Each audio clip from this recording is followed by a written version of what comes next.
Salut Gwen. Salut David. Bon écoute, t'es un habitué du podcast, alors tu connais la traditionnelle question de démarrage. Je te propose de faire un petit check-in, de me raconter avec quelle énergie est-ce que tu viens aujourd'hui ou quelque chose de chouette ou bien d'un petit peu négatif que tu aimerais déposer avant de démarrer cet enregistrement. Eh ben écoute, comme tu le sais, je suis à Bali en ce moment et j'ai traversé plein de choses et en ce moment je suis dans un mood super parce qu'il s'est passé deux expériences avec un chaman et avec des champignons, donc on y viendra peut-être après, mais j'ai l'impression que ça m'a ouvert plein de portes, ça m'a ouvert l'esprit et donc j'arrive plein d'énergie, plein de pouvoir, plein de force. Enfin, je sais pas, je me sens très fort, très en forme, très inspiré. Donc vraiment, c'est une super période là. Trop cool. Ouais, je vois bien cet état. Moi aussi, chez moi aussi, tu vois, ces expériences avec les Ouais, psychédéliques à débloquer, ouvert certaines portes. Donc, on aura l'occasion d'y revenir. Je pense que j'ai hâte, en ouais, tout cas, de connaître un petit peu ton expérience et ce que ça t'a appris. Et pour ma part, écoute, une fois n'est pas coutume, j'ai fait une insomnie cette nuit.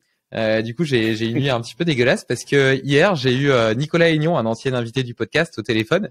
Et comme il sait bien le faire, il a réussi à bousculer quelques parois de mon aquarium.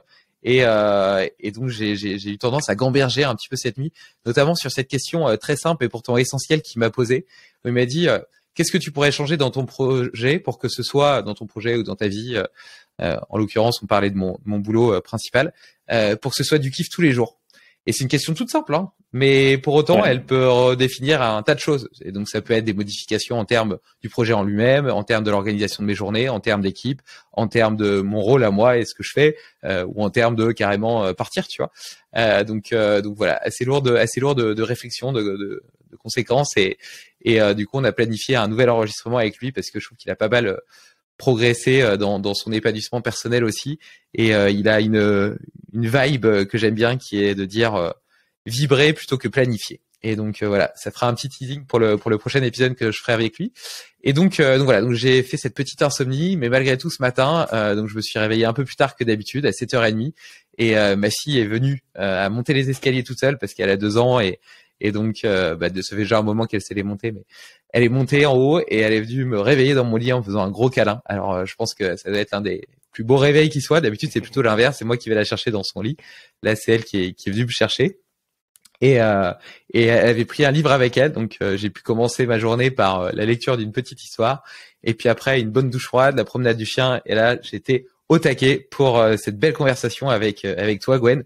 Je suis ravi d'avoir de tes nouvelles, parce que depuis que tu es parti à Bali, j'ai plus l'occasion de te voir, donc ça me fait vraiment plaisir d'enregistrer cet épisode avec toi et puis d'inaugurer un petit peu ce nouveau format, on va dire, de Limitless Project. Sur lequel j'avais envie de recevoir des personnes avec un parcours inspirant et qui ont changé de vie avec ou grâce au podcast ou même grâce à leur cheminement personnel, mais voilà, qui puissent témoigner un petit peu de ce changement de paradigme qui s'est créé chez moi. D'ailleurs, je le dis souvent, tu vois, Limitless Project a changé ma vie à plein d'égards et donc pour montrer que c'est possible, tu vois, et puis que c'est possible, et puis tout ce qu'il peut y avoir derrière, les doutes, mais aussi les belles victoires, les rencontres, les nouvelles expérimentations. On en revient à cet éternel chemin dont on ne sait pas trop la direction qu'il prend, mais qui est toujours la bonne. Donc, si tu veux, je te propose de commencer par me raconter un petit peu qui tu es, qu'est-ce que tu faisais avant, comment est-ce que tu as changé de vie et ce que tu fais maintenant. ouais, carrément. Ben, déjà, il faut savoir que moi, je suis né au Maroc et j'ai grandi au Cameroun. Et ça, c'est important parce qu'il y a eu un avant et après. C'est-à-dire, quand je suis arrivé en France, il y a eu un nouveau Gwen qui s'est un peu renfermé, qui est devenu timide. Tu parlais une fois de l'école où tu longeais les murs, tu te cachais parce que tu avais peur d'être seul. Je crois me souvenir dans C'est un vrai. podcast, c'est Ouais, ça? tout à fait. Et donc moi, j'ai connu un peu ça toute ma scolarité. En fait, vraiment l'arrivée du Cameroun en France, il y a eu un truc qui m'a éteint, j'ai envie de te dire. Et donc, ça a été un long cheminement jusqu'à il y a pas longtemps pour vraiment enlever tous ces masques parce que, écoute, je voulais pas montrer de faille, je voulais être vraiment le plus discret possible pour pas qu'on ait de quoi m'attaquer, etc. Donc ça a été un très long cheminement toute ma vie, et je pense qu'aujourd'hui je suis enfin arrivé à pouvoir être un peu l'homme que je suis. Donc voilà, arrivé en France vers l'âge de 7 ans, si je me souviens bien, et grandi en Haute-Savoie, donc du côté de Chamonix. Ensuite Montpellier à l'âge de 20 ans, après une rupture amoureuse, j'avais envie de changer d'air, et puis voilà, au début j'ai fait un peu des études en informatique, ça me plaisait pas, donc je suis devenu DJ. Ça me plaisait pas mal parce que moi qui étais timide, etc., ben j'étais un peu sur le devant de la scène, et puis je picolais un petit peu, je buvais un peu d'alcool, donc j'ai aussi connu ces périodes-là, et ça me permettait de me sentir un peu plus à l'aise que normalement. Donc c'était une bonne période, mais très vite j'ai compris que c'était pas ce qui m'animait. C'était sympa, mais c'était pas ce qui m'animait. Donc j'ai dû aussi entreprendre un nouveau changement de vie. J'étais pas en forme du tout. J'avais pris du poids, j'étais fatigué, donc j'ai découvert le mouvement, la douche froide, plein de petites choses dont on parlera. Et puis maintenant, j'arrive enfin à 34 ans, à un âge où ben je suis fier de moi pour la première fois. J'ai plus de douleur, je suis en forme. Enfin voilà, donc vraiment très heureux maintenant. Qu'est-ce qui a commencé à allumer la petite lumière dans ta tête qui a marqué le premier pas de cette envie de changer? Mais clairement, donc j'étais fatigué, je mixais quasiment tous les soirs. J'avais plus d'énergie du tout. J'avais mal partout, j'avais des douleurs partout. J'avais pris du poids, j'étais vraiment là. La journée, je restais chez moi, les lumières éteintes, les volets fermés pour essayer de dormir. Et je suis tombé sur un reportage de France 2, il parlait de Wim Hof. Un petit bout de reportage d'une dizaine de minutes. Et je me suis dit, tiens, je vais essayer. Et je pense qu'en une semaine, ça a tout changé. Ça a absolument tout changé. J'ai compris que j'étais maître de ma santé et que j'avais pas à subir des choses ou à avoir besoin de quelque chose d'externe. J'étais vraiment maître de ma santé et que c'était à moi de jouer si je voulais passer à un autre stade. Et puis j'ai compris aussi que j'étais capable de choses dont je pensais pas être capable. C'est-à-dire aller prendre une douche froide, etc. Pour moi, c'était un truc impossible. Et finalement, j'ai passé tout un hiver où j'ai pas touché l'eau chaude. Je me suis baigné à Chamonix dans des rivières glacées, des choses comme ça, et ça m'a donné une confiance en moi, et je me suis dit que j'avais des ressources inespérées, inexploitées. Donc ça a été vraiment ce bout de reportage sur France 2. Je crois que c'était, je me souviens plus, mais on peut le trouver sur YouTube. Donc ça a été vraiment ma porte à moi. C'est marrant parce que pour moi aussi, tu vois, ça a été, ça a contribué parmi un faisceau, on va dire, d'indices concordants qui ont commencé à me mettre sur la voie, entre guillemets. J'avais lu un livre qui s'appelle Tout ce qui ne nous tue pas nous rend plus fort, de Scott Carney, qui est un journaliste américain et qui a justement exploré cette méthode Wim Hof, et puis qui a été un petit peu plus loin parce qu'après il cherchait justement ce qu'il appelle la zone, en fait, un petit peu cet état de flow, cette sortie de cette zone de confort, et qui te permet d'aller chercher un petit peu au fond de toi-même des ressources que tu connaissais pas, et qui change complètement ta vision de la vie, du monde. Et ce livre m'avait beaucoup marqué et m'a aussi mis sur le chemin de cette méthode Wim Hof, d'exposition au froid, de respiration, etc. C'est quelque chose que tu pratiques toujours, l'exposition au froid, les douches, la respiration, etc. Alors parcimonie, parce que j'ai pas envie de rentrer dans un espèce de dogme, etc. J'ai envie plutôt de m'écouter. Et maintenant, j'ai appris aussi, c'est quelque chose de très important, j'ai appris à écouter mon corps. Donc quand j'en ai besoin, je le fais. Et puis surtout, ça a été une porte ouverte sur plein d'autres choses. Moi, ça a été ma porte. Tu vois, il y a des gens qui ont différentes portes. Moi, c'était celle-ci.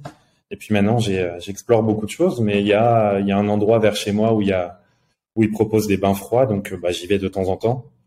Mais c'est plus ce truc quotidien. Moi, pour moi, les effets les plus importants ont été psychologiques.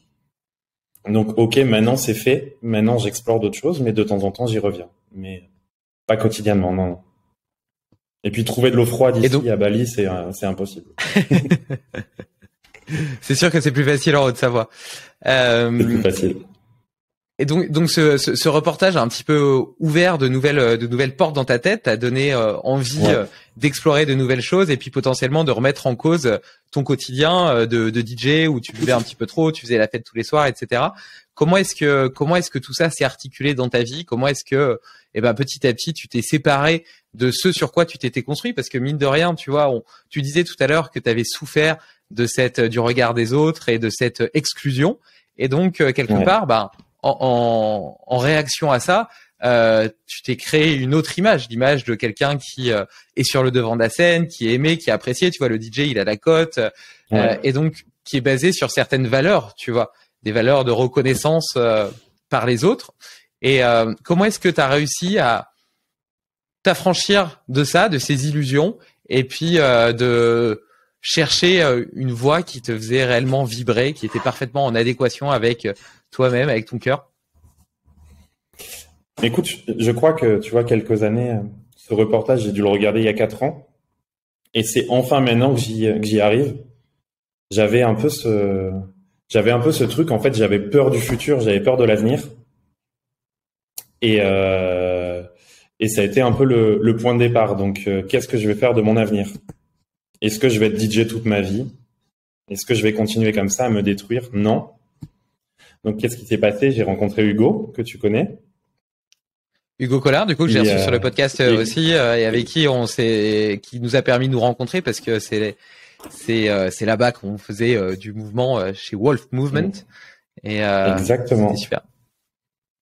Et donc j'ai été m'entraîner chez Wolf Movement. Je pense que ça a changé ma vie. Hugo est une rencontre très importante de ma vie et un très bon ami maintenant. J'ai découvert autre chose. Ça m'a fait du bien psychologiquement, physiquement. Je me suis tout de suite plutôt très bien débrouillé. Hugo m'a proposé de me former si je voulais reprendre des études. Donc je me suis inscrit pour passer mon diplôme de coach sportif, et pour te dire à quel point j'avais un syndrome de l'imposteur, j'osais pas aller vers l'avant, j'avais peur de l'avenir, j'étais obligé de voir un hypnothérapeute pour télécharger le dossier à remplir pour m'inscrire pour faire ma demande pour m'inscrire au diplôme de coach sportif, tellement j'avais peur, j'étais mangé par mes peurs. Et puis finalement je l'ai fait, donc voilà, grâce à plusieurs thérapies. J'ai passé les diplômes, j'ai commencé à enseigner à Wolf, et puis j'avais toujours des douleurs, des choses comme ça, des problèmes de concentration. J'ai eu pas mal de petits problèmes cognitifs et émotionnels aussi pendant toute ma vie, et donc j'ai voulu chercher la cause de tout ça, revenir vraiment en profondeur, et donc voilà, j'ai entamé plein de formations et je les ai faites à la base pour moi, et maintenant mon bonheur c'est d'aider les autres, mais à la base, j'ai fait tout ça pour moi, pour aller vraiment chercher à la racine de mes problèmes. Et maintenant, je pense avoir compris beaucoup de choses et je pense avoir surmonté beaucoup de choses. Quelles ont été les thérapies, les approches qui t'ont le plus aidé dans ce cheminement? Justement, te libérer de tes peurs, d'identifier tes peurs, te libérer de ce syndrome de l'imposteur qu'on a tous peut-être un petit peu au fond de nous. Ouais. L'hypnothérapie au début m'a fait du bien, mais ça revenait, ça patinait. C'est-à-dire que maintenant, avec le recul, on n'allait pas chercher en profondeur. C'est-à-dire, on essayait de supprimer un peu des choses de mon esprit, etc. Moi, ce qui m'a beaucoup aidé, c'est le travail des réflexes archaïques. J'avais des réflexes de peur. J'avais une dizaine de réflexes archaïques présents, et j'avais en particulier 2 réflexes de peur.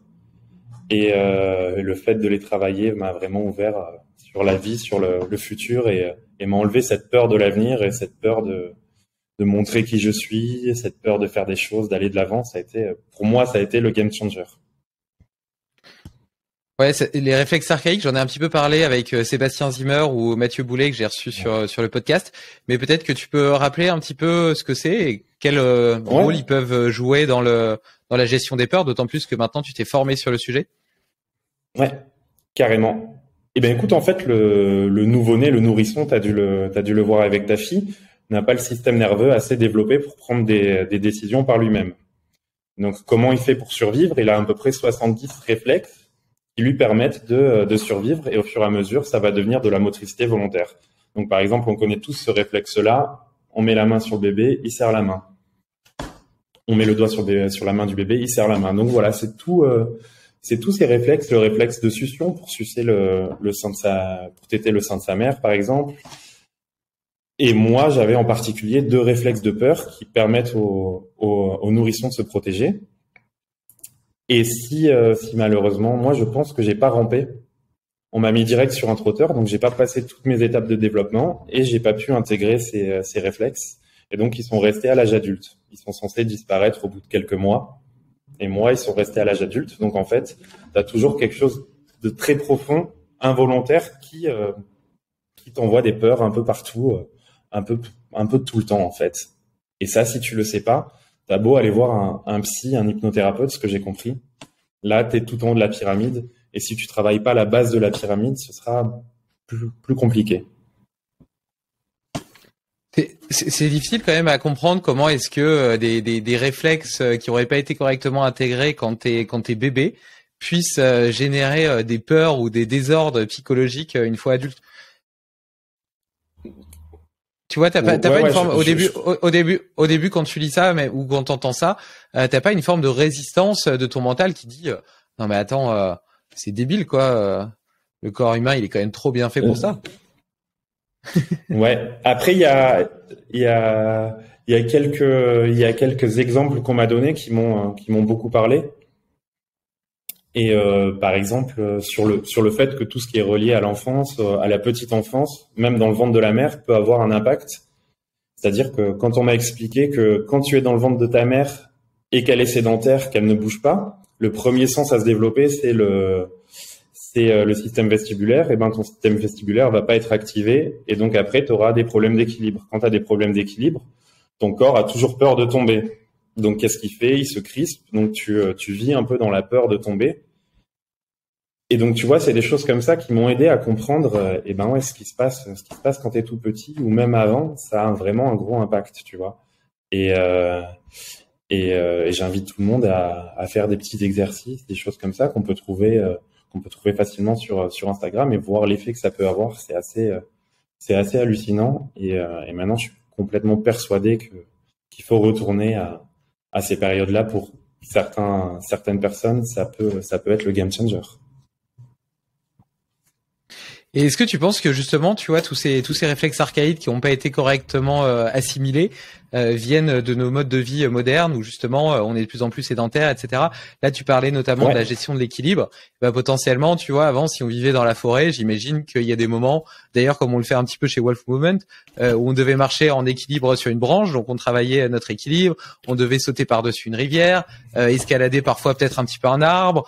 Tu vois, monter sur des rochers, etc. Est-ce que le fait justement d'utiliser les différentes habiletés physiques, donc l'équilibre, le porter, l'escalade, etc., permettait justement d'intégrer tous ces réflexes archaïques et puis de les entretenir une fois adultes et justement de pas avoir cette peur du vide, pas avoir cette peur de tomber, pas avoir toutes ces peurs liées à l'utilisation de notre corps dans des contextes variés? Ouais. Alors écoute, ça je l'ai remarqué, je l'imaginais déjà et je l'ai remarqué ici à Bali. C'est-à-dire que je prends plein de gens, je teste les réflexes archaïques, et c'est-à-dire que j'en trouve pas chez les Balinais. Les réflexes archaïques, ils peuvent rester présents parce que césarienne, parce qu'on n'a pas eu assez de sensorialité quand on était petit, c'est-à-dire ramper, aller dans différentes textures, dans la terre, dans l'herbe, etc. Donc comme tu disais, jouer dehors, vraiment jouer avec son corps. Et moi, j'en trouve pas chez les Balinais. Donc c'est une remarque que je me suis faite. Ça fait 2 mois et demi que je suis là. Je teste un peu tout le monde, hein, occidentaux et balinais, et j'en trouve pas chez les Balinais. Et quand tu vois leur mode de vie, pour moi, ça explique absolument tout. Tu peux décrire un petit peu leur mode de vie? Ouais. Alors bon, t'as évidemment toute une partie qui veut essayer de ressembler à nous parce qu'on est peut-être le symbole du progrès, etc.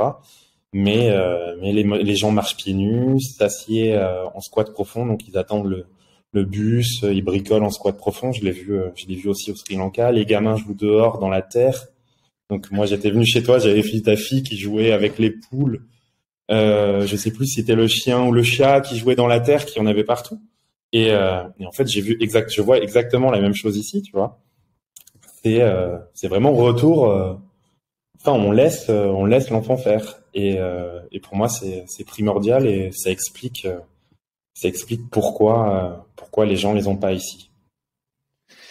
Donc, quel conseil est-ce que tu pourrais donner aux parents pour justement favoriser l'intégration de ces réflexes archaïques et éviter que, une fois adultes, les enfants développent différentes peurs telles que toi, tu as pu les ressentir? Moi, je pense que la nature est bien faite, c'est-à-dire qu'on a évolué pendant des millions d'années. On arrive ici en 2023, on est super intelligent, on sait faire plein de choses. C'est parce que la nature est super bien faite. Et donc, arrêtons de vouloir la contrôler à tout prix. J'ai lu un livre intéressant publié par la maison d'édition de Paul Landon. Donc, Homo et la planète océan. Je sais pas si tu l'as lu. Non, j'ai lu L'animal exubérant que j'ai adoré, Ouais. Paléo Sapiens et donc Paul Landon évidemment que j'ai reçu sur le podcast qui est un épisode magnifique que je vous invite à aller écouter. Mais non, je l'ai pas lu celui-là. Et donc, c'est un livre qui parle des liens de l'homme avec l'océan. C'est Michel Audin qui l'a écrit. Et en fait, il parle aussi des naissances. Il se pose la question, pourquoi occasionnellement les naissances se passent bien?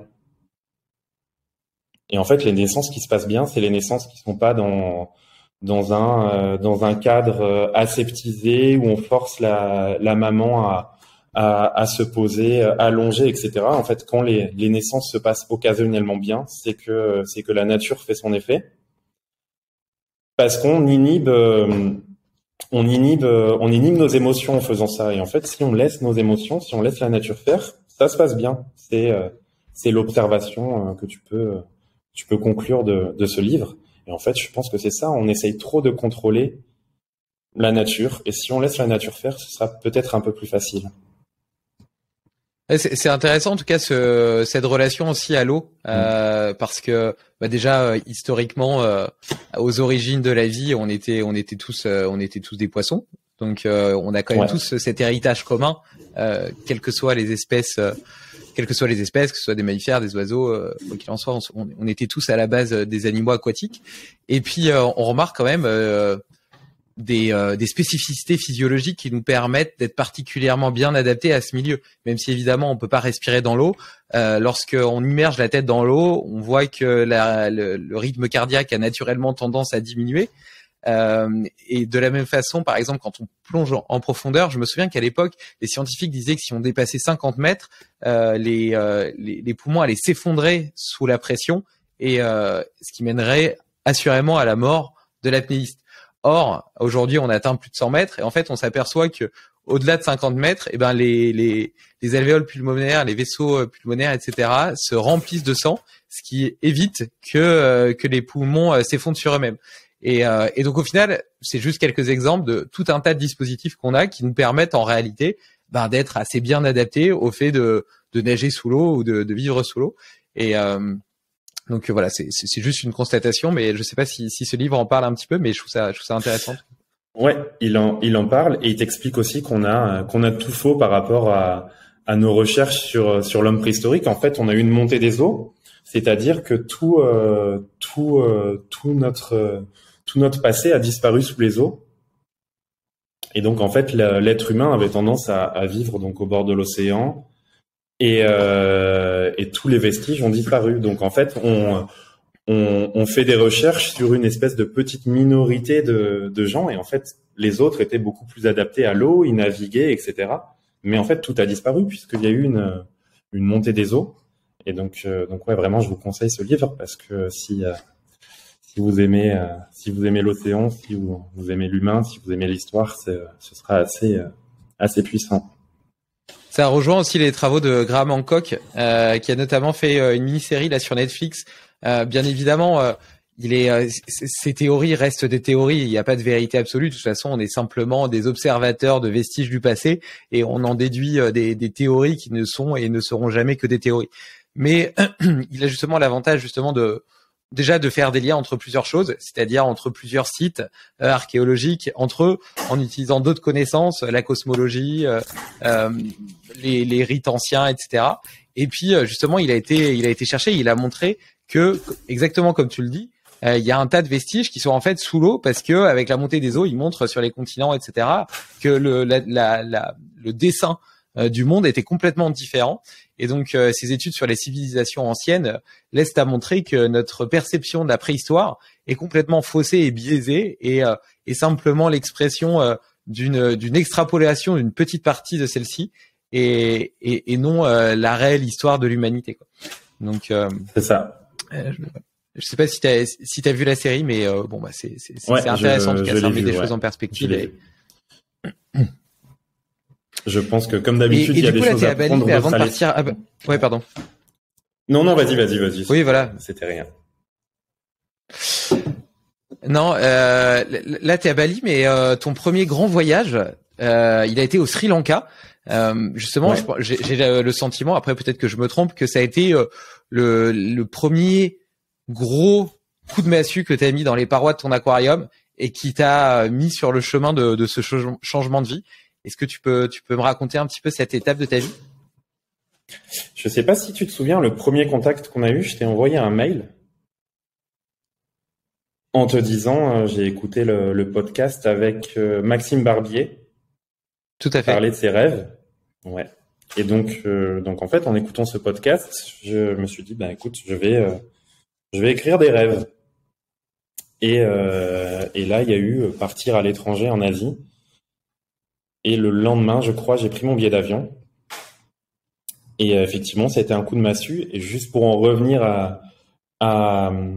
au fait que ce soit après avoir écouté ton podcast, je t'avais dit dans le mail que je te remerciais toi. Oups, j'ai perdu mon écouteur. Est-ce que tu m'entends? Oui, je t'entends toujours très bien. Est-ce que tu m'entends? Oui. Moi, je t'entends nickel. Bien. Ouais. Je m'entends plus.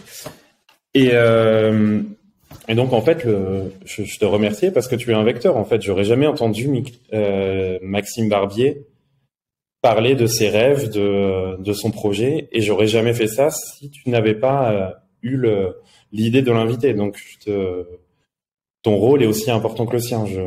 J'ai trouvé ça extraordinaire. Pour moi, tous les jours maintenant qui viennent, je pense qu'il y a une sorte de bénédiction pour toi. Je t'envoie des belles énergies parce que si j'en suis là, c'est parce que tu as invité cette personne un jour. Donc ça a une portée, je pense que tu ne l'imagines même pas.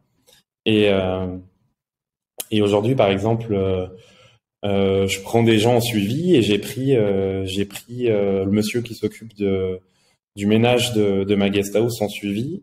Il avait mal au dos. Le lendemain, il avait plus mal au dos et il pouvait retourner faire ses tâches. Et ma mère m'a dit quelque chose de très important.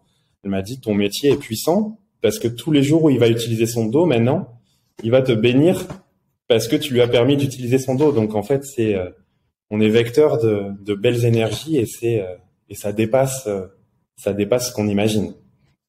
Donc, je te remercie encore une fois quelques mois après d'être ce vecteur et je pense que tu as aidé beaucoup de monde indirectement à franchir des étapes. Donc encore une fois, merci. Et oui, Sri Lanka, gros coup de massue. J'ai grandi au Cameroun, mais j'étais pas retourné dans un pays, comment on pourrait dire, pauvre entre guillemets depuis très longtemps. Et puis là, bah, écoute, j'ai été en immersion totale et je me suis retrouvé baigné d'amour. C'était incommensurable et j'étais heureuse. Je souriais tous les jours bêtement. Il y avait une espèce de fraternité. C'était d'une puissance et là mon cerveau s'est mis à réfléchir et je pense que ça a été le gros vecteur de mon changement de vie et puis voilà, je suis retourné à Bali parce que je voulais retourner en Asie et maintenant j'y suis bien et j'essaye de me comporter comme un invité ici, de pas oublier que je suis un invité, de pas me comporter comme un colon ou je ne sais qui. Donc j'essaye de passer du temps avec les Balinais, d'apprendre des mots, de comprendre comment ils vivent, pourquoi ils font ci, pourquoi ils font ça, et voilà, et ne pas oublier que je suis un invité. C'est magnifique. Écoute, ça me touche beaucoup. Merci pour ton témoignage. Et je me souviens parfaitement bien de quand j'ai reçu ton mail, parce que à cette époque-là, le podcast était moins connu que ce qu'il n'est aujourd'hui, et donc j'en recevais pas si souvent que ça.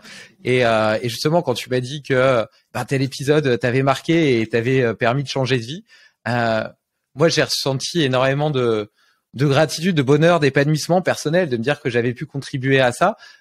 Et c'était mis en perspective avec le fait qu'on sortait un petit peu du Covid, ma boîte redécollait, et donc je recommençais à faire de l'argent, etc. Et pour autant, je m'apercevais que faire de l'argent, ce qui m'avait drivé pendant toute une partie de ma vie, parce que je venais j'étais en mode survie, tu vois, il fallait juste que je survive, et puis aussi en vengeance contre le passé, on en revient à ces souffrances qu'on a pu ressentir enfant, etc. Je me disais que si j'étais riche, si j'étais beau, si je réussissais, je serais aimé par les autres, et que je pourrais faire n'importe quel choix dans ma vie, je serais jamais rejeté. Tu vois, tout ça, c'était pas encore conscient à ce moment-là. Je me disais pas, j'ai envie de réussir pour ça. Mais maintenant, en déconstruisant un petit peu tous les mécanismes sous-jacents de mes peurs, etc., je me suis aperçu que c'était quand même un gros driver de mon ambition. Et donc là, tu vois, ça a commencé à remettre en perspective les choses et à me dire, en fait, j'ai envie d'apporter quelque chose au monde, à la société, et de me dire que je suis utile à quelque chose. Et ce que je trouve très beau dans ton témoignage, c'est que tu montres aussi l'effet boule de neige que ça peut avoir. Tu vois, moi, je peux être un vecteur de passage, et cet épisode t'a marqué, mais un autre pourra en marquer un autre, contribuer à l'aider à être plus épanoui, plus heureux dans sa vie.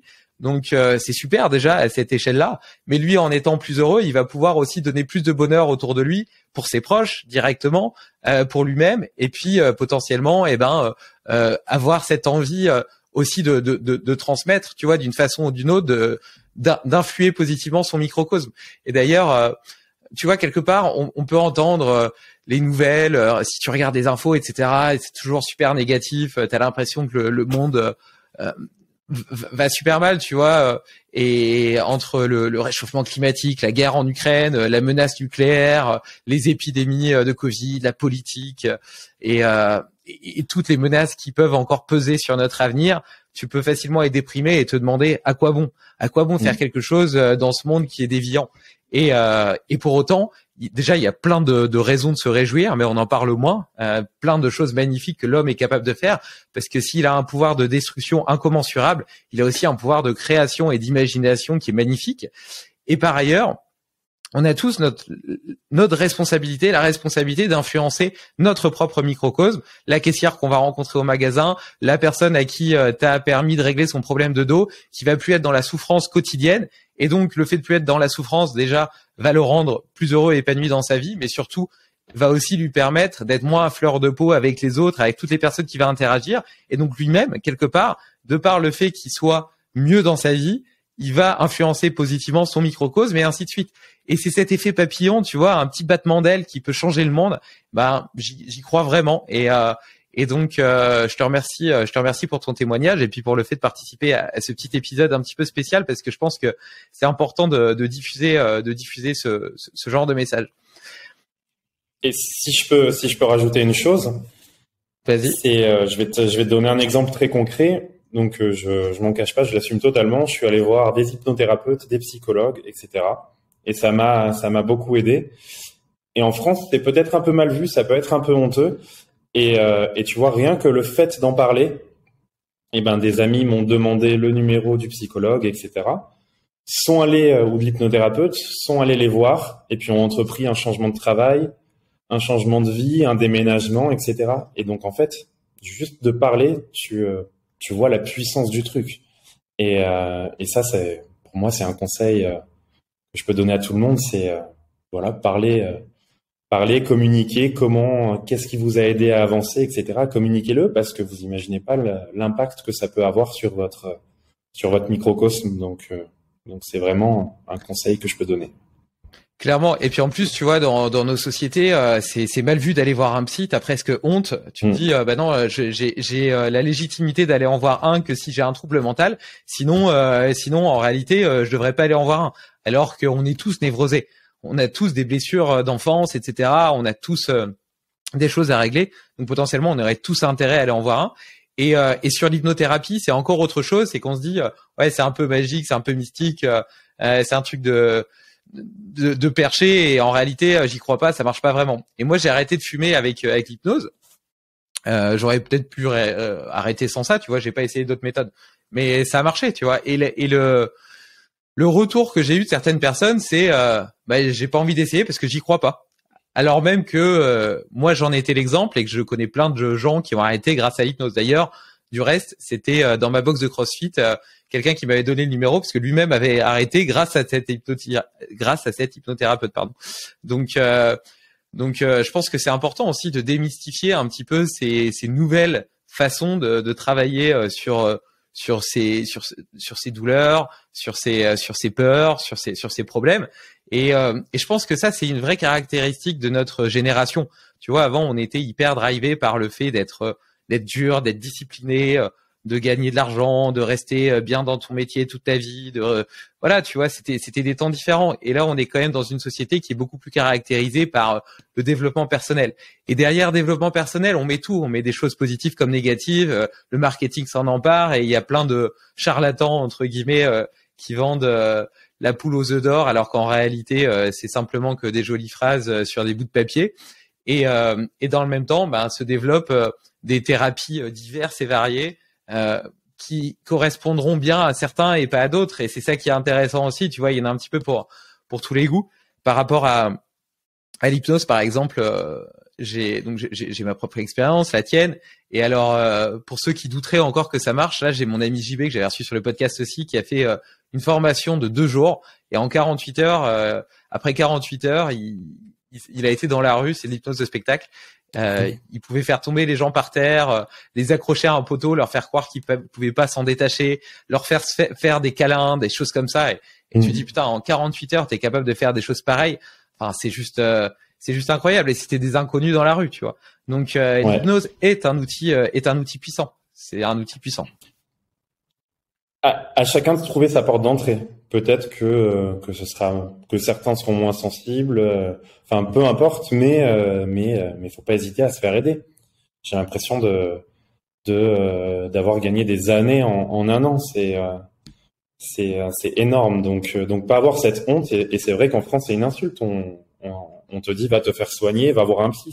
C'est encore une insulte. Donc non, faut démystifier tout ça, pas avoir honte, en parler. Et ça peut faire du bien à tout le monde. On n'est pas malade parce qu'on va voir un psy. Et même si on est malade, quel est le problème? Ok. Et juste une dernière question par rapport à l'hypnose. Est-ce que tu as ressenti des effets dès la première séance? En gros, est-ce qu'on peut se dire, vas-y, je suis curieux, j'ai envie de tester, je vais voir ce que ça donne et avoir potentiellement des résultats, ou en tout cas savoir si potentiellement ça peut nous aider dès la première séance, ou bien est-ce que tu es obligé quand même d'avoir un certain suivi et de faire plusieurs séances avant de pouvoir juger de l'efficacité sur soi?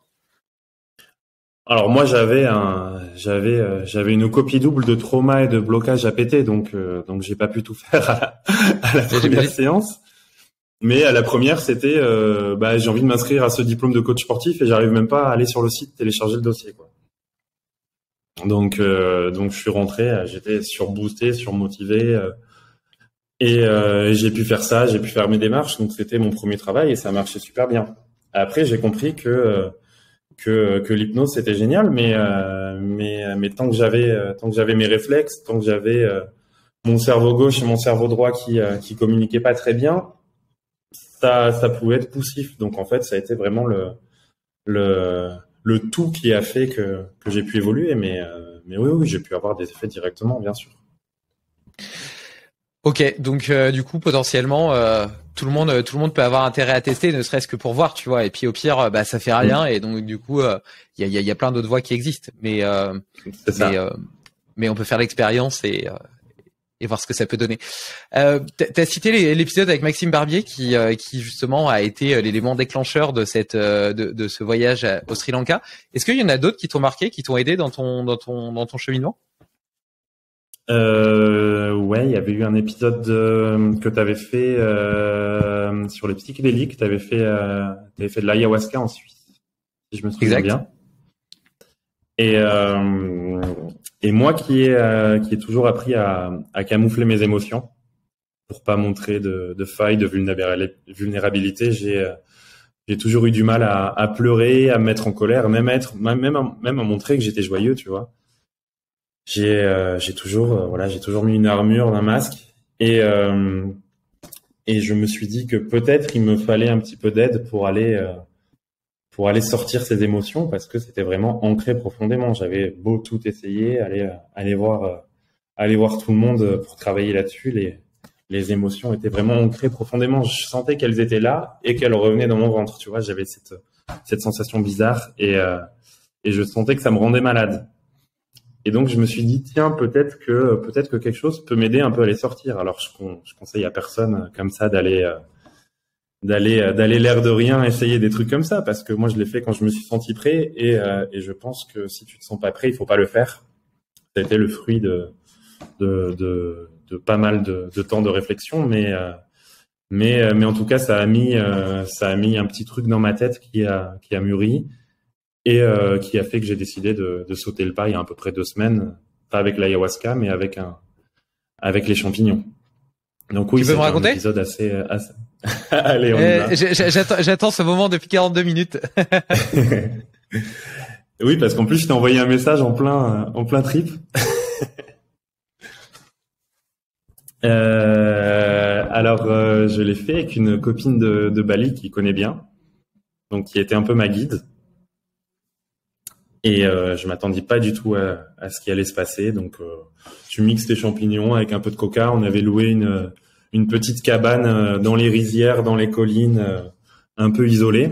Donc, on l'a fait vraiment en mode thérapeutique. On l'a pas fait en mode festif parce que tu peux le faire ici aussi en mode festif.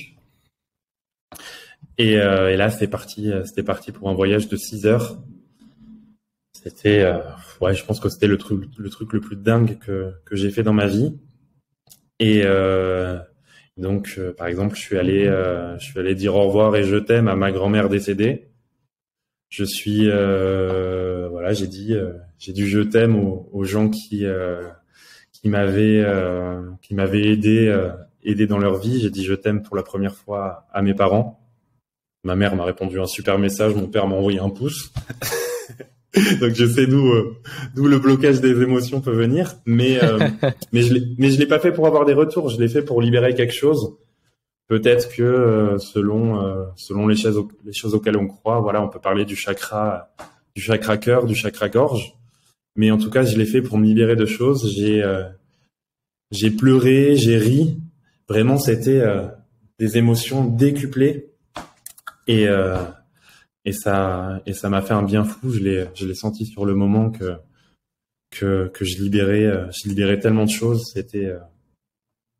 Pour moi, c'était une explosion de tout plein de choses et ça a été vraiment le plus beau moment depuis bien longtemps de ma vie. Et il y a eu un avant-après, c'est indéniable. Trop cool.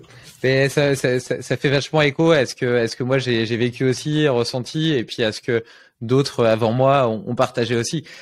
Déjà cette reconnexion à ton petit enfant intérieur, en fait, c'est pour ça aussi que tes émotions elles sont décuplées, parce que tu te permets de t'exprimer, de laisser cette personne vulnérable derrière les masques et derrière son armure de fer blanc vivre. Et donc ce petit enfant, il est là, il est simplement pure émotion, tu vois, comme ma petite fille.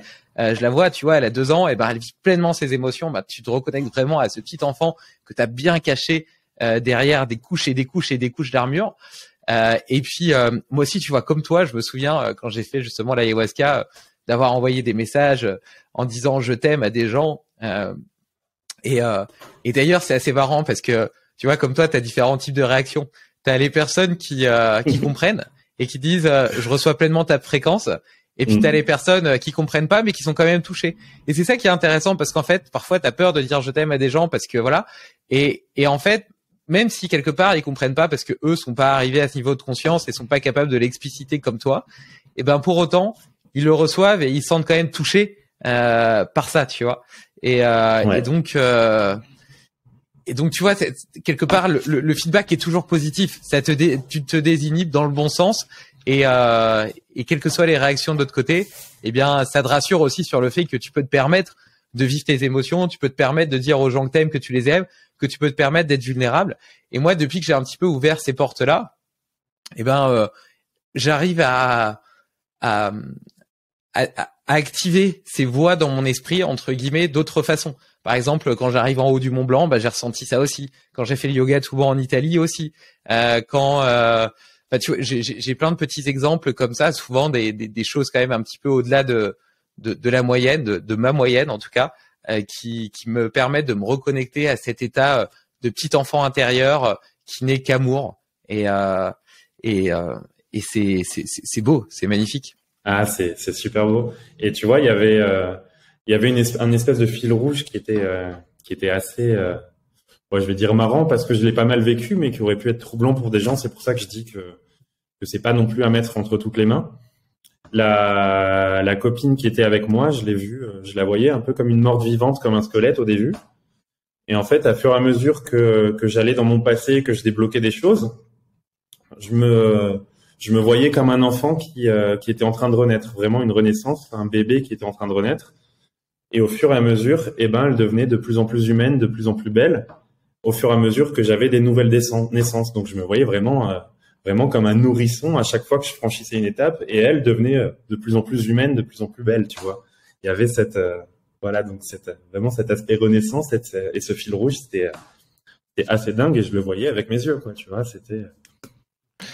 Et est-ce que tu as ressenti aussi une connexion beaucoup plus forte, beaucoup plus intense à tes sens, à la vue, à l'odorat, à l'ouïe, etc. Ouais. Enfin, moi, tu vois, je me souviens donc la première fois que j'ai fait une expérience avec les champis, le monde m'a apparu beaucoup plus saillant. Tu vois, l'air que je respirais était une réjouissance absolue. Le simple vert d'une feuille, une feuille bête, quelconque, sans fleurs ni rien, juste la feuille, je la trouvais incroyablement belle, et j'avais tellement de gratitude de vivre dans une terre aussi riche de merveilles, de beauté, de stimulation pour les sens, alors qu'on a, et justement ça m'a frappé parce que tu as l'habitude de traverser tes journées sans y prêter attention, et là tout de suite je me sentais hyper connecté à mon environnement, et ça j'ai l'impression que ça a ouvert des portes dans mon esprit, dans mon cerveau, qui sont restées ouvertes après. Bien évidemment, tu vois, ma sensibilité à mes sens est redevenue ce qu'elles sont normalement, mais depuis je suis beaucoup plus sensible à la beauté du ciel,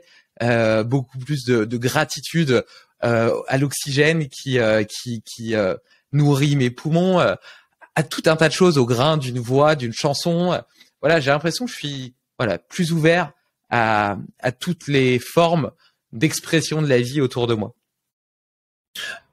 Effectivement, j'ai eu l'impression d'avoir les sens, même pas décuplés, c'était peut-être au centuple. Par exemple, tout le long, on avait un fil rouge, on mettait de la musique qui allait un peu en Afrique, qui allait un peu en Inde, etc. Donc, on avait cette musique en fond, et dès qu'il y avait une musique qui venait, par exemple, une musique un peu typée arabique, je me suis retrouvé au Maroc, dans mon enfance, avec des saveurs, des choses comme ça, des odeurs, des paysages. Enfin, tout était puissant. C'était assez dingue. Ensuite, j'allais regarder le ciel dehors, les étoiles, mais je les trouvais magnifiques. Au moment, j'ai mangé un gâteau à la noix de coco. C'était peut-être, pour moi, c'est le meilleur aliment du monde. Enfin, tout était absolument décuplé. Et j'ai remarqué quelque chose d'assez spécial. C'est-à-dire que moi, je me fais pas mal de tests un peu tous les jours pour savoir où j'en suis. Tu vois, je travaille des choses dans mon cerveau, le cervelet, mes nerfs crâniens, etc. Et il y a eu un avant-après. Et je pense que, par exemple, mon cervelet qui était un peu problématique ne l'est plus après cette séance de champignons. Et je pense qu'en fait, tu fais tellement de connexions, tu actives tellement de choses que peut-être que des choses se passent à ce niveau-là, et ça pourrait expliquer pourquoi après des choses changent, et définitivement. Mais en tout cas, ouais, niveau sensation, c'était au centuple et c'était juste extraordinaire. Et t'as envie, enfin, tu te dis, j'ai ça en moi et t'aurais presque envie de vouloir l'avoir tout le temps. Mais non, il vaut mieux, il vaut mieux être qui on est et juste en avoir conscience et c'est très bien. Non, mais t'as raison. Il y a une forme de on peut pas parler de réorganisation du cerveau, mais en tout cas, il y a une nouvelle voie synaptique qui se crée, et ça, c'est étayé par la science. Et donc, donc ce que tu as ressenti, notamment en termes de connexion par rapport à ton cervelet, etc., et de choses qui se sont réglées grâce à ça, c'est en tout cas sur le plan scientifique assez bien étayé, et du reste assez passionnant, assez passionnant. Ouais. Et t'as fait une deuxième expérience, du coup, une semaine ou deux plus tard, avec un chaman cette fois. Ouais. Alors, je suis allé voir un monsieur qui s'appelle Ketut avec son assistant, donc qui est un chaman balinais un petit peu inconnu, mais on se passe, donc les gens se passent ton contact et puis tu vas le voir. Je savais pas du tout à quoi m'attendre et ça a été une espèce d'explosion dans tous les sens. C'est-à-dire qu'il était avec un assistant, ils se mettent à te masser, à te faire de l'espèce d'acupressure au niveau des pieds, il te met en hyperventilation, il t'envoie de la fumée dans la tête, il chante des trucs, il y a des instruments, enfin ça part vraiment dans tous les sens, t'es saturé d'émotions. Et moi qui ai toujours été un peu toute ma vie un peu détaché de tout ça, un peu terre à terre entre guillemets, et ben écoute, j'avais de l'électricité qui me parcourait le corps, j'avais les mains qui bougeaient toutes seules, les bras qui bougeaient toutes seules comme Michael Jackson dans le Thriller. Et j'étais conscient, mais je me disais, bon, il y a des choses qui se passent. Il y a mon corps qui bouge tout seul. Je sais pas trop ce qui se passe. Et donc après, il m'a fait un petit débrief et il m'a donné de belles leçons. C'est-à-dire qu'il m'a dit, ben toi, dans ta vie, t'es destiné à être toujours en état de flow. C'est-à-dire que tu dois ingurgiter des informations, mais pour les rendre, donc pour aider les gens, pour les redistribuer. Et tout doit être en état de flow dans ta vie, c'est-à-dire que même si tu achètes un t-shirt et que tu ne veux plus l'utiliser, tu dois le redonner à quelqu'un, tu dois rendre quelqu'un heureux, tout doit être en mouvement. Et ça m'a beaucoup parlé parce que c'est le chemin que je suis en train de suivre. Il m'a aussi dit ne confonds pas healthy food et good food. Je lui ai dit ça tombe mal, je mange une raclette ce soir, mais bon, j'essaye. Et depuis, moi qui ai des problèmes de concentration, depuis j'ai une concentration ultime et j'essaie d'essayer de comprendre pourquoi aussi. Normalement, je suis incapable de lire 5 pages d'un livre sans prendre mon téléphone. Là, je peux rester 2-3 heures. Et en fait, les gens qui ont un déséquilibre cerveau gauche, cerveau droit, tu leur envoies des stimulations tactiles, auditives, oculaires, etc., visuelles, pour essayer de rebooster un peu le cerveau. Et en fait, je pense que c'est une théorie, hein, c'est vraiment ma théorie. Il m'a envoyé des stimulations de partout en même temps, et peut-être que ça a servi aussi à connecter des choses. C'est mon intuition, mais en tout cas, l'avant-après est assez fou. Et puis, il y a un autre truc un peu mystique qui m'arrive depuis. Moi, en plus, vraiment, je le dis, je suis à la base quelqu'un de très terre à terre. C'est-à-dire que je me concentre, je pense à quelque chose, et s'il est vrai, j'ai comme un coup de jus qui vient dans mon cerveau, tu vois. Et s'il est faux, il se passe rien. Donc en fait, je suis en train de le tester avec des événements qui se sont passés dans la vie d'amis, en prenant des gens un peu en suivi. Et j'ai l'impression que ça marche plutôt bien. Donc alors là, je sais pas du tout ce que c'est, mais comme si quelque chose s'était ouvert en moi, une espèce de lucidité sur ce qui se passe. Et j'ai vraiment ce coup de jus qui vient dès que je dis quelque chose qui est réel. Donc c'est assez ouf, et c'est depuis cette visite chez le chaman. Donc à voir, c'est assez récent, à voir ce que ça donne et ce que j'en fais, mais en tout cas, il y a ce truc qui est apparu, tu vois. Incroyable, t'as développé un super pouvoir magique. Mais je sais pas, peut-être juste une sensorialité un peu plus grande, tu vois. Une connexion à ton intuition aussi, peut-être, qu'on a moins l'habitude d'écouter quand on est trop analytique, trop cérébraux. Mais en tout cas, ce que tu partages sur l'expérience avec le chaman, peut-être aussi que le fait d'avoir vécu l'expérience avec les champignons avant avait déjà commencé à créer de nouvelles voies synaptiques, de nouvelles ouvertures, un certain lâcher prise, etc. Tu vois, un cheminement vis-à-vis de toi-même qui t'a rendu plus sensible à la transe induite par le chamanisme. Mais en tout cas, ce que tu partages, l'hyperventilation, les respirations holotropiques, etc., c'est clairement des voies d'accès à des états modifiés de conscience, même sans utiliser aucune médecine. De même que le fait d'être accompagné par les vibrations des tambours, etc. Et moi, toujours avec cette petite retraite ayahuasca avec Alison, je me souviens justement d'un atelier respiration holotropique avec justement les tambours, etc. qu'on a fait, alors que j'avais consommé aucune médecine, et qui a été l'une des choses les plus puissantes du week-end. J'en ai pleuré, j'étais transcendé par l'amour que je ressentais pour ma fille et ma femme. C'était incroyable. J'en ai pleuré et j'étais pas le seul. On était plusieurs dans ce cas-là, donc c'est vraiment puissant, tu vois. C'est vraiment puissant, et on découvre là, tu vois, un petit peu de la même façon que pour travailler sur tes blessures du passé, etc. Et ben, il y a plusieurs voies. On a parlé de la psychologie et de l'hypnose. Et ben, de la même façon, pour découvrir, explorer un petit peu les confins de ta perception et de tes sens et de ton cerveau et de ton petit enfant intérieur et de l'amour et des vibrations. Et ben, il y a aussi plusieurs voies d'accès. T'as la respiration holotropique, t'as la musique, t'as les médecines. Donc là, t'as aussi plusieurs types de médecines, les champignons, l'ayahuasca, etc. Donc le bouffo, le San Pedro, dont t'avais parlé Steve Gentis, avec qui je vais bientôt enregistrer un épisode aussi. Donc voilà, donc c'est tout un tas d'outils d'exploration. Et on en revient d'ailleurs à cette notion d'exploration, de chemin, et au final, on passe notre temps à chercher. J'aime bien cette vision. Je sais plus quel philosophe disait que quelque part on naissait incomplet et qu'on passait notre vie à chercher notre autre moitié. Ouais. Et quand je dis notre autre moitié, je pense pas au partenaire de vie, je pensais à notre autre moitié, c'est-à-dire à la recherche de nous-mêmes, en fait. Ouais. Et en tout cas, merci d'avoir partagé ces deux expériences qui sont très belles. Et quand on t'écoute là, on a l'impression que t'es heureux, que t'es épanoui, que t'es aligné avec toi-même, que t'as réussi à faire un chemin hyper important vis-à-vis de toutes les souffrances, de toutes les blessures que tu avais plus ou moins au fond de toi, pour certaines en ayant conscience, et pour d'autres qui étaient peut-être même inconscientes.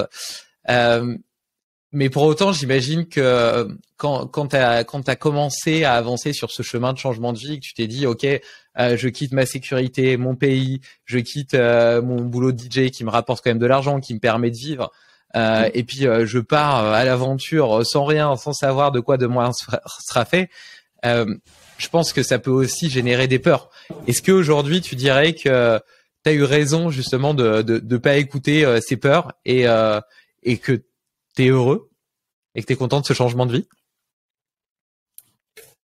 Comme je te le disais un peu plus tôt en début d'épisode, j'ai été pendant peut-être 32 ou 33 ans de ma vie, j'en ai 34, gouverné par les peurs. C'est-à-dire que j'ai toujours eu peur du lendemain, peur de l'avenir, j'étais terrorisé de l'avenir.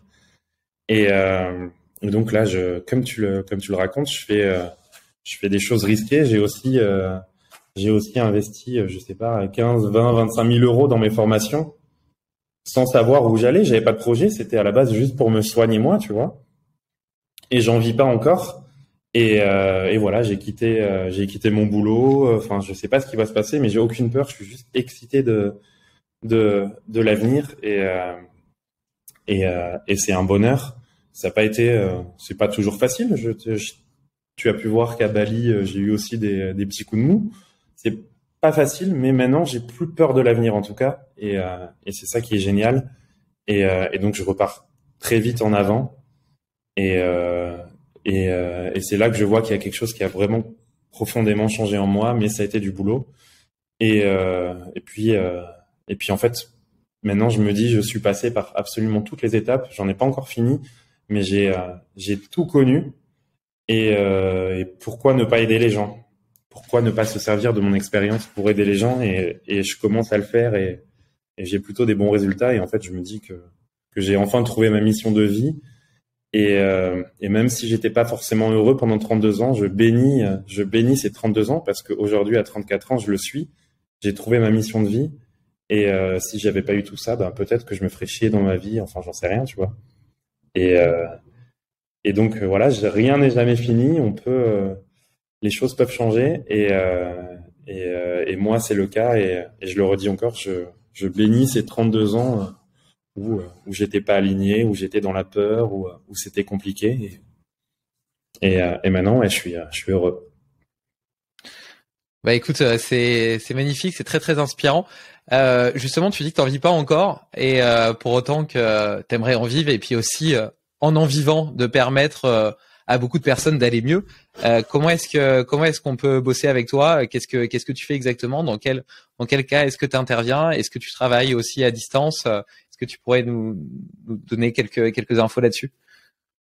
Ben, j'ai pas trop le droit de travailler à Bali. Donc je prends des gens gratuitement. Je prends des gens quasiment tous les jours en suivi. Et je peux pas travailler à distance. Pour moi, c'est pour le moment avec ce que je sais faire, les outils que j'ai, je ne vois pas de travail à distance parce que ce serait bâclé. Donc pour le moment, on peut travailler avec moi si on est à Bali. Sinon c'est pas possible. Mais voilà, j'ai créé mon petit projet que j'ai appelé Move to Be Alive. Donc bouger pour être vivant, pour se sentir vivant. Et écoute, je vais voir ce que je vais en faire pour le moment. Pour le moment, ce qui me remplit le cœur, c'est de pouvoir aider des gens. J'ai pas de pression financière immédiate, donc c'est pas très grave. Et comme j'ai pas peur du lendemain, ben rien de grave. Mais en tout cas, voilà, je veux en faire ma vie. Et puis j'ai rencontré quelqu'un qui s'appelle Nicolas Desjardins, dont je t'ai parlé, et qui m'a ouvert les yeux sur tout un monde. Donc maintenant, j'utilise tellement d'outils pour ma palette de thérapie que franchement c'est génial. Je vais voir les émotions, je vais voir ce qui se passe dans le cerveau, je vais voir tout simplement les muscles, les articulations. Enfin, j'ai une palette. Je vais voir les réflexes archaïques, je vais voir les débalancements hémisphériques. Enfin, c'est assez énorme. Je peux le tester directement, agir directement dessus. Je m'éclate et je fais du bien aux gens et pour le moment c'est super. Et puis je verrai ce que j'en ferai pour gagner ma vie, mais pour le moment, faire de l'expérience et puis aider. Comme voilà, le monsieur qui fait le ménage qui avait mal au dos, moi j'ai pas besoin d'argent, ça me remplit juste le cœur de savoir qu'il va mieux maintenant et pour le moment j'ai besoin de ça et tout va très bien. Magnifique. Et tu parles de boîte à outils. Tu sais que sur Limitless, justement, j'ai à cœur de diffuser, de permettre à chacun de disposer de sa propre boîte à outils, donc de partager ce que j'aime bien appeler des hacks, mais des choses réellement applicables que tu peux utiliser un petit peu au quotidien et qui peuvent t'aider ou en tout cas te donner un terreau de réflexion ou d'expérimentation. Est-ce que tu as je sais que tu as envie de rester loin des dogmes et que c'est pour ça que tu prends pas forcément des douches froides tous les jours, par exemple. Mais est-ce que malgré tout, dans ta vie, dans ton quotidien, tu as des routines, des outils, des hacks que tu aimes bien utiliser et que tu auras envie de partager? J'avais envoyé un message dans un groupe que tu avais créé avec certains invités du podcast où je t'avais expliqué mon point de vue sur les routines, tout en expliquant que c'était assez utopique, mais je voulais me rapprocher de ça. C'est-à-dire que avoir des routines, avoir des objets qui me servent à faire des choses, tout calculer, etc. Je n'arrive pas à le faire. Et c'est aussi pour ça que j'ai choisi d'aller dans un pays comme l'Indonésie ou au Sri Lanka l'année dernière, parce que écoute, j'ai envie de travailler mes respirations parce que je vais nager sous l'eau, tu vois. J'ai envie d'avoir de la vitamine D parce que je prends le soleil. J'ai envie d'avoir mes nutriments et mes vitamines parce que je mange des bonnes choses. J'ai envie que mes pieds soient forts parce que je marche pieds nus, pas parce que je fais 15 minutes d'exercice pour les pieds. Alors effectivement, c'est ultra utopique et je suis un privilégié et en plus je suis dans un pays où j'arrive en tant que Français et donc je suis encore plus privilégié, mais moi c'est sur ce à quoi je veux tendre, c'est-à-dire changer mon mode de vie pour plus avoir de routine à m'imposer. Donc je t'aide pas trop là, hein, mais non, mais si. Au final, du coup, c'est ta propre vie qui devient ta routine et ta stimulation. Et comme tu le dis très bien, tu vois, en vivant simplement notre vie d'Homo sapiens, à quelque part, on devrait répondre à tous ces besoins. Ouais, vas-y. Juste, c'est un peu pourquoi j'ai appelé mon projet Move to Be Alive, parce que pour moi, faut revenir à la base. Pourquoi on est obligé de d'aller faire du mouvement, d'aller prendre des douches froides, d'aller marcher à quatre pattes, etc. Parce qu'on n'a pas assez bougé. Donc bien sûr, pour les gens qui ont des choses à rattraper, il faut avoir tous ces outils. Mais essayons de bouger un peu plus tôt, un peu plus, et peut-être qu'on s'évitera quelques encombres. Bah voilà, ça c'est un super conseil. T'as réalisé pas mal de rêves de ta bucket list, la bucket list que t'as fait après avoir écouté l'épisode avec Maxime. T'en as cité quelques-uns. Est-ce qu'il y en a encore quelques autres que tu n'as pas encore réalisés, qui te tiennent particulièrement à cœur et que tu voudrais accomplir dans les mois, années à venir? J'ai envie de devenir un surfeur déjà. La classe. Alors bah je commence tranquillement. J'ai recommencé l'année dernière au Sri Lanka, donc c'est un de mes rêves parce qu'il y a une telle connexion avec la nature, avec un peu le danger aussi. Et ce frisson me plaît. Me plaît beaucoup. Si je pouvais t'en citer un autre, ça paraît très simple, mais je pense que c'est pas donné à tout le monde. C'est de vivre du métier que j'affectionne. Et c'est ce que je souhaite absolument à tout le monde parce qu'on y passe une bonne partie de notre vie et donc voilà, je me suis donné les moyens de peut-être y arriver et je vais tout faire pour. Mais vraiment, j'ai envie de pouvoir vivre de mon métier.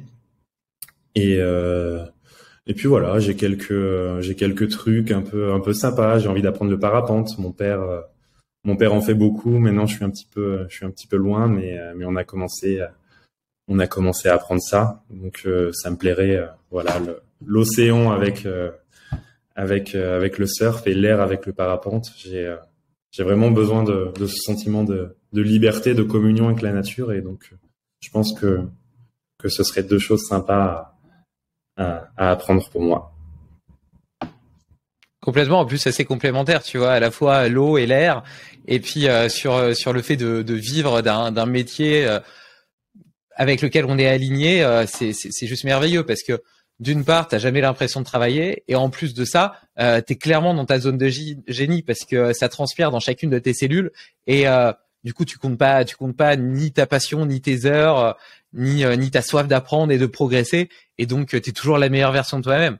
Et c'est vrai que j'ai le sentiment que peu de personnes en réalité ont cette chance parce que on choisit souvent une voie plus par opportunité ou par nécessité, et puis après de fil en aiguille, la vie nous met face à de nouvelles options, de nouvelles promotions, etc. Et puis en fait, on se pose rarement la question de est-ce que je fais ce qui me plaît, est-ce que j'ai vraiment l'impression d'être à ma place, est-ce que c'est du kiff tous les jours comme le proposait Nicolas Aignan, est-ce que je pense qu'on se pose pas assez ces questions-là, ou peut-être pas assez tôt. Mais je comprends très bien qu'on se les pose pas assez ou qu'on ait peur, parce que moi j'étais terrorisé par tout ça, tu vois. Changer de vie, j'ai été terrorisé, et une bonne leçon que j'ai apprise, c'est que maintenant je me suis un peu éloigné de tout jugement, parce que en fait, je suis pas à la place des gens, je connais pas leur passé, je connais pas leur trauma, et s'ils y arrivent pas maintenant, c'est qu'il y a une bonne raison. Et donc on peut donner des outils, des conseils, mais en tout cas moi je me permets plus de juger personne parce que je sais pas ce qu'ils ont, et c'est pas parce que j'ai vécu quelque chose bien ou pas super mal que les gens vont pas le vivre mal. Je donne toujours un exemple à mes potes. Il y a des gens qui, je sais plus où je l'avais entendu, il y a des gens qui ont vu leur famille mourir devant eux pendant la guerre, etc., et qui sont pas forcément traumatisés. Et il y en a d'autres qui sont traumatisés à vie parce que leur chat est décédé, tu vois. Et donc voilà, j'essaye de garder toujours ça en tête et de m'éloigner du jugement. Et évidemment, des personnes n'arrivent pas à changer de vie, à faire tout ce dont on parle, mais peut-être qu'ils n'ont pas les outils, peut-être qu'ils n'ont pas encore ce truc en eux pour le faire. Donc voilà, donnons les outils. Toi, tu les donnes à ta façon. Ils ont plus qu'à piocher, à essayer. Moi, je vais essayer de les donner aussi. Et je pense que c'est notre rôle plutôt que parfois être dans le jugement ou dans la directive. C'est très contre-productif. De très sages paroles. Ceci étant, je pense que il y a quand même un conseil universel qu'on peut donner, c'est de plus bouger. Complètement. Gwen, je te remercie pour ton témoignage, pour tous les outils que tu as partagés, pour les expériences de vie que tu as pu raconter, pour l'authenticité avec laquelle tu as partagé tout ça.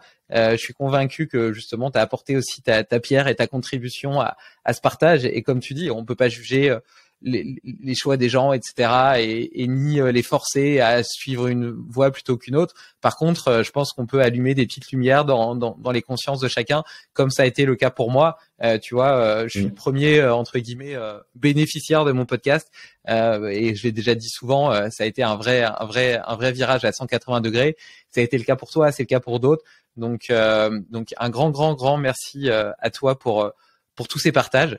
Je te propose de faire un petit check-out en écho au petit check-in que on a fait en début de podcast. Je viens de faire le mien, mais je te laisse la parole. Attends. Ouais, est-ce que tu m'entends?